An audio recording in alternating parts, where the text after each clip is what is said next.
Salam Indonesia, salam Nusantara dari Sabang sampai Merauke, dari Miangas sampai Pulau Rote. Mantaplah iman kita, mantaplah kasih kita, mantaplah pengharapan kita tentunya dalam Yesus Kristus menjadi Tuhan dan Juru Selamat kita. Jangan katakan bahwa Yesus itu bukan Tuhan, dan jangan katakan pula bahwa Yesus itu bukan Juru Selamat. Dia adalah Tuhan, Dia adalah Juru Selamat.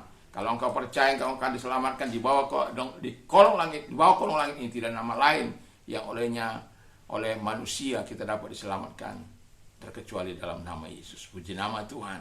Akulah jalan dan kebenaran dan hidup, tiada seorang sampai kepada Allah kalau tidak melalui aku. Jadi Dia jalan itu. Mari sebelum kita mendengarkan firman Allah, kita rilekskan hati telinga kita di malam ini, dan izinkan saya berdoa bagi kita. Terima kasih Tuhan, biarkan firman-Mu menolong kami untuk mengerti maksud dan kehendak-Mu dalam hidup ini. Dalam nama Yesus, haleluya. Amin. Puji nama Tuhan. Dan saya mengucapkan selamat malam, dan firman Allah saya ambil dalam Lukas, sambungannya dari ayat 10. Orang banyak bertanya kepadanya, jika demikian apakah yang harus kami perbuat? Jawabnya, barang siapa punya 2 helai baju, hendaklah ia membaginya dengan yang tidak punya, dan barang siapa punya makanan, hendaklah ia berbuat juga demikian. Ada datang juga pemungut cukai untuk dibaptis, dan mereka bertanya kepadanya, Guru, apakah yang harus kami perbuat? Dan jawabnya, janganlah menagih lebih daripada yang telah ditentukan bagimu. 14. Dan prajurit bertanya juga kepadanya, dan kami, apakah yang harus kami perbuat? Jawab Yesus kepada mereka, jangan merampas dan jangan memeras, dan cukupkanlah dirimu dengan gajimu. Dan puji nama Tuhan. Jadi dari pembacaan ini jelas kita dapat lihat bahwa tuntutan dari si Yohanes Pembaptis jelas sekali kalau dari pembacaan ini, bahwa dia ingin mereka hidup dalam kebenaran, dan itu pula lah tema kita, right living in the front of God. Jadi hidup benar di hadapan Allah. Jadi kalau hidup benar kita di hadapan Allah, dan orang yang hidup benar itu, kata firman Allah dengan jelas sebagaimana di ayat 10, apakah yang harus kami perbuat untuk hal-hal yang kebenaran-kebenaran yang ada itu. Dan firman Allah katakan kita, yang pertama dikatakan rela berbagi apa yang kita miliki. Jadi diajar kita untuk bisa memberi, memperhatikan, memperdulikan orang lain dengan harta yang kita miliki, dengan apa yang kita miliki, mungkin dengan pengetahuan, dengan uang kita, dengan tenaga kita, dengan pikiran kita, dengan ide-ide kita, dengan pengetahuan yang kita miliki. Kita berbagi atau membagikan kepada orang-orang yang membutuhkannya, atau kepada orang-orang yang memang tidak bisa untuk menggapainya. Dan saya mau katakan kepada kita bahwa hidup benar di hadapan Tuhan itu sesuatu yang sangat luar biasa. Saya sering mengatakan orang hidup benar di hadapan Allah itu seperti orang yang hidup di dalam akuarium kaca. Jadi seperti ikan yang sedang berada di dalam akuarium kaca, lalu dia akan dilihat semua di gerak-geriknya dari utara ke selatan, mungkin dari barat ke timur. Jadi dia perhatikan, orang-orang perhatikan semua. Dan ketika ada hal-hal yang tidak benar, diekspos besar-besaran.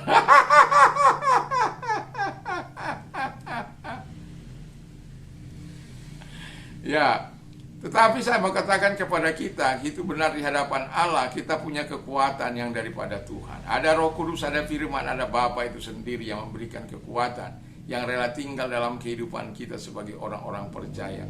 Itu sebabnya kita bangga memiliki Dia sebagai Bapa, sebagai Dia mengatakan Dia adalah Bapa, kita ini ada anak-anaknya. Kalau Bapa yang jahat saja tahu memberikan pemberian yang baik kepada anak-anaknya, apalagi Bapa yang di surga itu. Dia akan memberikan hal-hal yang terbaik, bahkan Roh Kudusnya akan diberikan kepada kita untuk menolong kita, membantu kita, supaya kita tetap bisa bertahan di dalam hidup dalam kebenaran itu. Yang kedua kata firman Allah ialah, dimanapun engkau bekerja, ya, do it well. Lakukan dengan baik, do it with honest. Lakukan dengan jujur, ya, karena ada banyak tidak jujur, ya. Lalu do it fairness, lakukan dengan keadilan, kebenaran, dan ada banyak hal yang dengan kejujuran dan lain sebagainya. Ada banyak suara-suara yang mohon maaf, memang bukan kedap suara di sini. Ini ruangan terbuka. Nah, jadi saya mau katakan bahwa dimanapun kita bekerja, kita harus melakukan yang terbaik. Karena firman Allah, apapun yang kau kerjakan, lakukan demi kemuliaan Tuhan. Whatever you do it heartily. Apapun yang kau lakukan, lakukanlah dengan segenap hati. Whatever you do it for the glory of God. Apa saja yang kau lakukan, lakukanlah bagi kemuliaan Allah. Jadi lakukan dengan segenap hati, lakukan dengan kemuliaan kepada Allah. Sehingga di mana saja kita bekerja, seperti kalau yang kita baca tadi, ada orang-orang yang bekerja sebagai apalagi itu, pemungut cukai. Kita tahu pemungut cukai itu adalah orang-orang yang suka memaksa, ya, yang seharusnya 1 diminta 5 untuk memperkaya dirinya. Saya melihat kadang-kadang di masa lampau, ya, di masa lampau. Kalau sekarang kan sudah zaman keterbukaan. Di zaman lampau itu ada banyak orang yang menderita karena, ya, orang mau bayar pajak tetapi akhirnya tersiksa. Tapi dengan era keterbukaan sekarang, ya, puji Tuhan, ya. Kalau dulu, aduh, susah, ya. Tetapi memang hidup itu harus berubah. Itu sebabnya, tapi bukan kalau dulu itu terjadi, itu hanya kadang-kala ada pengulangan lagi, kan, pengulangan sejarah. Tapi sebenarnya sebagai orang percaya kita tidak perlu mengulang hal-hal yang buruk, tapi mengulang hal-hal yang baik, hal-hal yang benar, hal-hal yang mulia. Itu memang dikenankan oleh Tuhan. Nah, jadi yang kedua, prajurit-prajurit, ya. Bagaimana prajurit-prajurit merampas dan kemudian dilakukan, jangan memeras katanya. Kami, ya, waktu itu saya masih kecil, ya, saya melihat perbuatan-perbuatan aparat pada waktu itu. Aduh, saya ingin rasanya waktu itu kalau saya sebesar sekarang.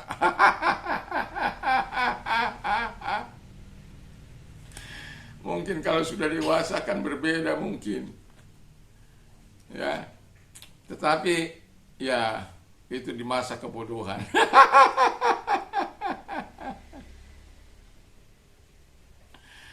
Ya, jadi dan sampai hari ini hampir kita bisa melihat hal-hal yang demikian.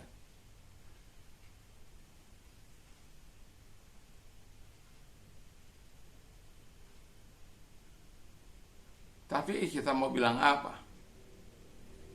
Mereka perlu Yesus. Kalau mereka tidak mengenal Yesus, mereka akan melakukan seperti yang dikatakan oleh firman Allah ini, memeras. Dan itu sebabnya mereka ada sumpah mereka. Dan semoga sumpah itu dijalankan dalam hidup mereka. Tidak ada lagi pemerasan, tidak ada lagi intrik-intrik seperti kasus Sambo dan lain sebagainya. Tidak, tapi kita lihat, ya, banyak saja, ya. Kita berdoa sajalah buat institusi, baik itu di kepolisian, baik itu di angkatan, supaya semua berjalan dengan baik. Kita berdoa supaya semua berjalan dalam kontrol ilahi, sehingga semua orang melakukan apa yang baik dan benar di mata Tuhan. Lalu yang ketiga dikatakan, cukupkanlah dirimu dengan gajimu. Jadi kalau dikatakan be content, puaskan. Jadi kalau satu dapat kita, maka ya yang satu itu kita dapat. Yang kita harus penuhi dengan baik. Saya masih ingat cerita konglomerat almarhum Lim, apa itu, Lim, itu pemilik BCA dulu itu, Lim Siolong ya. Itu pada awal meniti karir dari pengusaha, saya baca di dalam sebuah majalah atau koran, saya lupa, tapi pernah saya membaca kisahnya bahwa tapi itu melekat gitu. Dia dapat 10, dia makan 1. Cukup tidak cukup, harus dicukupkan. Kadangkala itu ya, kalau kisahnya sangat memilukan sebenarnya ya. Kisahnya sangat memilukan, tetapi dengan keprihatinan awal itu pada akhirnya membawa dia kepada konglomerat bukan hanya di Indonesia tapi mungkin Asia Tenggara, dan mungkin juga masuk dalam Forbes ya, orang kaya keberapa begitulah. Yang saya mau katakan, bukanlah hal yang mudah untuk mencukupkan dengan apa yang ada. Tapi Lim Siolong dan keluarganya pada waktu itu, berapa anaknya, istrinya harus dikatakan harus cukupkan. Kadang dalam sampai kadang-kala kok mentolo gitu loh ya. Tapi ya itu memang ya disiplin ya. Jadi waktu dia tahu, kalau saya waktu membaca itu saya bilang mentolo, karena ada kekurangan kadang-kala sampai di bubur nasi itu hanya demi mencukupkan hari itu satu.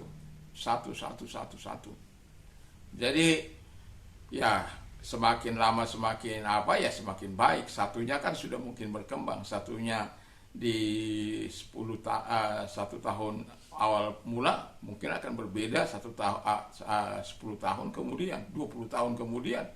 Satunya itu sudah berbeda, tapi mungkin masih tetap satu. Satunya sudah gak habis lagi dimakan. Jadi untuk mencukupkan diri kita dengan apa yang ada memang itu harus disertai dengan disiplin. Dan itulah yang diajarkan Yohanes kepada mereka kita yang hidup, karena kita tidak terbebas dari segala pekerjaan yang kadangkala buruh ataupun orang pemerintah ya ada udah cukup, tetapi karena serakah akhirnya tidak cukup. Dan kita mau Tuhan katakan supaya kita puas dengan apa yang kita miliki. Cukupkan dirimu dengan apa yang engkau miliki, dengan gajimu. Dari situ kita bisa berbagi, dari situ kita bisa saling tolong menolong. Tuhan Yesus memberkati kita. Mantap, mantap, mantap. Mari kita berdoa. Terima kasih Tuhan, biarkan kami dapat melakukan hal-hal yang baik dan benar di mata Tuhan, sehingga hidup kami jadi benar di pemandangan Tuhan. Kalau Anda saat ini yang mau didoakan sedang berada dalam posisi yang sakit, malam ini apabila engkau sudah mendengarkan firman Allah dan engkau mengalami sedang sakit apapun, Tuhan mampu menolong engkau. Dan kalau engkau sakit, taruh di tempat yang sakit. Mari kita sepakat. Orang sepakat, kata firman Allah, 2-3 orang sepakat, maka dia akan jadi doa mereka akan dijawab. Dan firman Allah berkata, Yesus tidak pernah berubah dulu, sekarang, sampai selama-lamanya. Mari kita berdoa. Terima kasih Bapa di surga, lihat tangan-tangan yang mereka taruh di tempat yang sakit. Dalam nama Tuhan Yesus Kristus, Engkau adalah Allah yang tidak mengenal jarak, ruang maupun waktu. Kami berdoa dimanapun saat ini mereka berada Tuhan, Kau menyembuhkan mereka, menolong mereka, memberkati mereka dalam nama Tuhan Yesus. Dan ketika yang sakit, dalam nama Yesus, apapun sakit penyakit mereka, sembuhlah Engkau dalam nama Yesus. Dan oleh kuasanya Engkau telah disembuhkan. Terima kasih, kami bersyukur dalam nama Tuhan Yesus Kristus. Haleluya. Amin. Kalau engkau dijamah oleh Tuhan, tuliskan di kolom komentar. Tuhan Yesus memberkati kita. Mantap, mantap, mantap.